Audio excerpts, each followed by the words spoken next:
Hello everyone, this is Vishal. Now we are going to discuss about our lecture 30 economics. In this lecture we cover public finance, role, functions, sources, public revenue and public expenditure. So guys आज का जो session है काफ़ी helpful होने वाला है. जो भी JRF वाले स्टूडेंट हैं इस टॉपिक से आपके एग्जाम में 1 से 2 क्वेश्चन बनते हैं डिपेंड अपॉन पेपर जो सेट करने वाला है. अगर वो इस टॉपिक तक पहुंचता है तो एक क्वेश्चन जरूर वो पुटअप करता है आपके पेपर में. तो हम लोग स्टार्ट करते हैं आज का सेशन. जो भी आपके डाउट या सजेशन होंगे प्लीज़ कमेंट सेक्शन बॉक्स में राइट डाउन करिएगा. First of all public finance. What is public finance? Public finance deal with why government take money, how its gets money and where it spend money. तो public government money कैसे प्राप्त करती है और कैसे उसको spend करती है, इसको डील करता है public finance. Second public revenue. तो पब्लिक के ऊपर जो खर्चे आते हैं वो रेवेन्यू, पब्लिक से रेवेन्यू होता है उसको, वो हो गया. Then public expenditure. पब्लिक के डिफरेंट जो डेवलपमेंटल से एक्टिविटी से लेके उसके जो खर्चे आते हैं वो पब्लिक एक्सपेंडिचर होते हैं. Next distinction between public and private finance. Similarity both require resources. Similarity क्या है कि दोनों को ही रिसोर्सेज की आवश्यकता होती है. Second both have to maximum result from their resources. और दोनों अपने रिसोर्सेज से मैक्सिमम आउटपुट चाहते हैं. Third both attempt to get the best out of all item of expenditure. तो दोनों हैं जो कि एक्सपेंडिचर मैक्सिमम से मैक्सिमम जो बेस्ट करना चाहते हैं एक्सपेंडिचर में. Then public finance and private finance, दोनों में क्या डिफरेंस होता है? पहला public finance state propose expenditure determine its income. Private में income determine its expenditure. A public authority can vary the amount of its income and expenditure within limit. Private में an individual can change his income and expenses easily. तो public में जो amount income और expenditure का होता है as ए group या society को डील किया जाता है, जबकि प्राइवेट में सिंगल इंडिविजुअल को लिया जाता है. पब्लिक में a state is always repay its fund to people in services and does not save the fund. Private में after meeting the needs individual prefer for saving the income. Public में state budgets are generally for 1 year. तो 1 year का budget निकाला जाता है yearly. Private में for individual there is no fixed period of time. The income expenditure is continuous. Next public. The state budget is public. तो state का जो budget होता है वो अकॉर्डिंग टू पब्लिक के हिसाब से होता है. नेक्स्ट हमारा जो प्राइवेट में है it is kept as a secret. इसको सीक्रेट में रखा जाता है. Next function of the government with public revenue. क्या फंक्शन है गवर्नमेंट का पब्लिक रेवेन्यू के साथ? पहला एलोकेटिव फंक्शन. तो total resources use is divided into between private and social goods by which the maximum mix of social goods is chosen. तो जो resources होते हैं उनको डिवाइड करता है प्राइवेट और सोशल दोनों में, पब्लिक और प्राइवेट दोनों में. Second distributive function. The tax and expenditure measure are adopted to modify the existing distribution with the view to reducing economic inequalities. तो जो टैक्स होते हैं और एक्सपेंडिचर होते हैं उसको मेजर करता है एज ए डिस्ट्रीब्यूट करके, अकॉर्डिंग टू उनकी नीड के हिसाब से डिस्ट्रीब्यूट करता है. Third stabilisation function. To maintain a high level employment, reasonable degree of price level stability and appropriate rate of economic growth and stability in the balance of payment. तो maintain रखता है employment level को, जो price level stability को बनाए रखता है.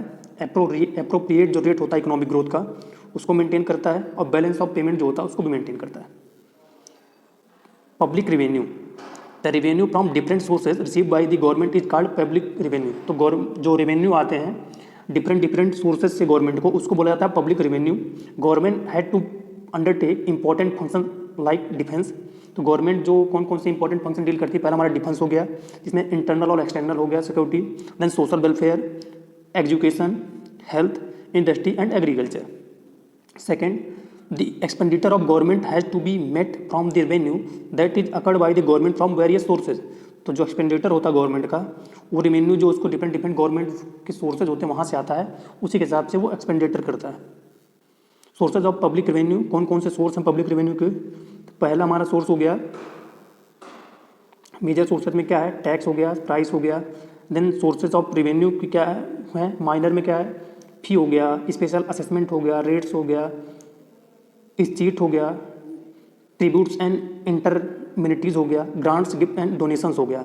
तो मेजर में टैक्स और प्राइस हो गया, माइनर में फी हो गई, स्पेशल असेसमेंट हो गया, रेट्स हो गया, चीट हो गया, ट्रिब्यूट्स एंड इंडिमिनिटीज़ हो गया, ग्रांट्स, गिफ्ट्स एंड डोनेशंस हो गया. Major sources tax.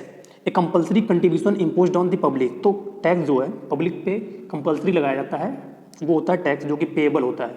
Second price. A price is the payment for a service of business character. तो प्राइस ये होता है किसी भी कमोडिटी या सर्विस के लिए जो पब्लिक पे करती है वो प्राइस होता है. For example charges for travelling on railway, example group में हम लोग ट्रेवलिंग करते समय जो रेलवे को चार्ज देते हैं वो प्राइस हो गया। Then union budget 2021-22, central revenue and expenditure, borrowing and other liability 36P, corporation tax 13P, income tax 14P, custom 3P, union excise duty 8P, GST 15P, non tax revenue 6P, non debit capital received 5P, centrally sponsored scheme 9P, central sector scheme 13P, interest payment 20P, defence 8P, subsidy 9P, finance commission and other transfer 10P, state share of tax and duties 16P, pension 5P and other expenditure 10P, rupees comes from revenue goes to, तो come मतलब कहाँ से आ रहा है, जो बोरो and other liability से 30% आ रहा है, कॉर्पोरेशन टैक्स से 13% आ रहा है, इनकम टैक्स से 14% आ रहा है, कस्टम से 3% आ रहा है, यूनियन एक्साइज ड्यूटी से 8% आ रहा है, GST से 15% आ रहा है, नॉन टैक्स रेवेन्यू से 6% आ रहा है, नॉन डेब्ट कैपिटल रिसीव से 5% आ रहा है। और कहाँ पे उसका खर्चा हो रहा है, सेंट्रली स्पॉन्सर्ड स्कीम पे 9% खर्चा हो रहा है, सेंट्रल सेक्टर स्कीम पे 13%, इंटरेस्ट पेमेंट 20%, डिफेंस पे 8%, सब्सिडी पे 9%, finance commission and other transfer 10% पे, state share of tax and duty 16%, pension पे 5%, अदर एक्सपेंडिचर 9%। सोर्सेज का PIB है, press bureau of India. Budget at a glance, तो ये 19-20, 2021 और 2021-22 का बजट है। रेवेन्यू रिसीव्ड, इसको आप इजीली स्क्रीनशॉट ले लीजिएगा, आप उसको अपने हिसाब से अपने नोटबुक में राइट डाउन कर लीजिएगा। Then minor sources, minor source में फी हो गया। It is also a compulsory payment but made only by those who obtain a defined service in return from the government. तो एक कंपल्सरी पेमेंट है but उन पे लगाया जाता है जो कि सर्विस लेते हैं और डिपेंडेंट गवर्नमेंट सर्विस में इन्वॉल्व हैं उनसे। Then special assessment, this is a compulsory contribution lived in proportion to the special benefit derived to defray the cost of specific improvement to property undertaken in public interest। तो public interest जो दिया जाता है, जो कि depend आप अपनी property को रखते हैं उसको, और जो आपकी लैंड होती है उसको, तो ये कंपल्सरी कंट्रीब्यूशन होता है। देन रेट्स क्या हो गया, they are levied by the local bodies, municipalities and district boards on immovable property for local purpose. तो म्यूनसिपैलिटी के द्वारा या लोकल बॉडी के द्वारा जो भी टैक्स लगाए जाते हैं, जो उससे सोर्सेज होता है मनी का आता है, तो हमारा रेट्स हो गया। Then escheat is heat, it refer to the property that is claimed by government of the deceased without successor or will. तो मतलब विदाउट इच्छा के या सक्सेसर के जो आप पे कंपल्सरी लगाया जाता है गवर्नमेंट के द्वारा, उसको इज हीट बोलते हैं। Then tributes and indemnities, tributes are paid by the conquered country, indemnities are paid for any damage done to the country by way of war of aggression. तो tributes और indemnities होती हैं different वार के समय, या जो कंट्री अपना contribution देती है, डिफरेंट उनको डोनेशन टाइप का मिलता है, वो आता है ट्रिब्यूट्स एंड इंडिमेनिटीज में आता है। Next, grants and gifts and donation. Grants are the fund provided by the apex organisation to its subordinate organisation. तो एपेक्स ऑर्गेनाइजेशन द्वारा उससे जो रिलेटेड उसके ऑर्गेनाइजेशन, उसको जो सब्सिडी जाती है वो रेट्स हो, ग्रांट्स हो गया, गिफ्ट्स हो गया, डोनेशन हो गया।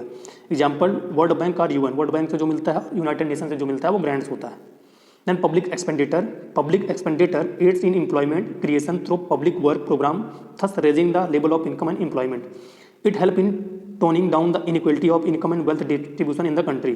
तो ये मेंटेन करता है जो इनइक्वलिटी होती है इनकम और वेल्थ डिस्ट्रीब्यूशन को, उसको किसी भी कंट्री की। Public expenditure, need for public expenditure, कौन कौन से नीड हैं जो कि पब्लिक एक्सपेंडिचर के वो करते हैं।